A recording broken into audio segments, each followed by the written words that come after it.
Non alcoholic fatty liver हा एक खूप कॉमन प्रॉब्लेम आजकाल दिसून येतो. तर ह्याच्यामध्ये वेगवेगळे ग्रेड्स असतात. तर हे डेफिनेटली रिव्हर्स होऊ शकतं. पण त्याच्यामुळे पहिले काय होतं ते बघूया. जेव्हा तुमची लिव्हर अफेक्ट व्हायला लागते, म्हणजे तुमचं बॉडी फंक्शनिंग अफेक्ट होतं. लिव्हरचं मेन काम असतं डिटॉक्सिफिकेशन, म्हणजे जे काय शरीरातले टॉक्सिन्स आहेत ते बाहेर फेकून द्यायचं काम ते करतं. तर जेव्हा तुमची लिव्हर अफेक्ट व्हायला लागते तेव्हा तुमचे हार्ट प्रॉब्लेम्स वाढायला लागतात, इन्फ्लमेशन बॉडीमध्ये वाढायला लागतं. तर हे जर तुम्हाला रिव्हर्स करायचे अर्ली स्टेजेसमध्ये, तर तुम्ही आहारामध्ये बदल करू शकता.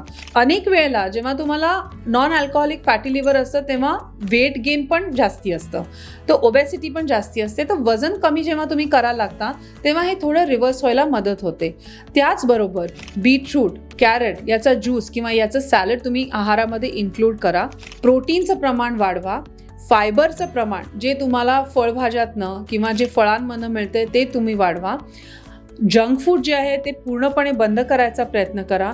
जर तुम्ही अल्कोहोल पण घेत असाल तर ते पण थोडं कमी करा किंवा बंद पण करा.